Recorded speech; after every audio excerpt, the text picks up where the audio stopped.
एक बार झारखंड सरकार बदल दीजिए। रोहिंग्या और बांग्लादेशी घुसपैठियों को चुन चुन कर झारखंड के बाहर भेजने का काम भारतीय जनता पार्टी करेगी। ताजा खबरे स्वागत। अमित शाहेर बक्तव्যের কড়া প্রতিবাদ বাংলাদেশে।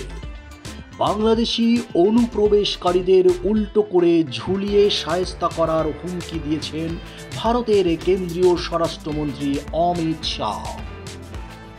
গত শুক্রবার 20 সেপ্টেম্বর ভারতের ঝাড়খণ্ডের সাহেবগঞ্জ জেলায় তিনি একটি বক্তব্যে এমন মন্তব্য করেন।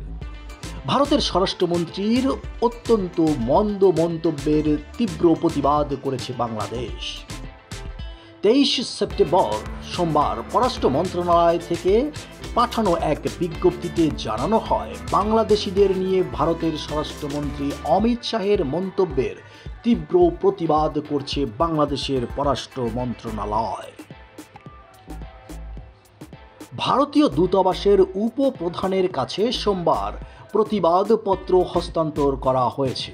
ভারতীয় মন্ত্রীর মন্তব্যকে বাংলাদেশ অনুমোদন করে না এবং এই মন্তব্য নিয়ে তীব্র আপত্তি ও অত্যন্ত ব্যথিত হওয়ার বিষয়টি প্রতিবাদপত্রে উল্লেখ করা হয়েছে।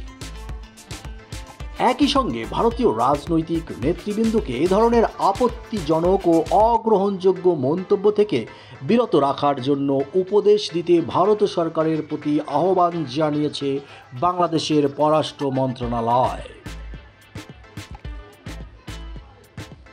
দায়িত্বপূর্ণ পদ থেকে এ ধরনের মন্তব্য দুই বন্ধু প্রতিম দেশের একে অপরকে বোঝা ও পারস্পরিক শ্রদ্ধার সম্পর্ককে খাটো করবে বলেও প্রতিবাদপত্রে উল্লেখ করা হয়েছে। বন্ধুরা, তাজা খবর পেতে আমাদের চ্যানেলটি সাবস্ক্রাইব করুন। ধন্যবাদ।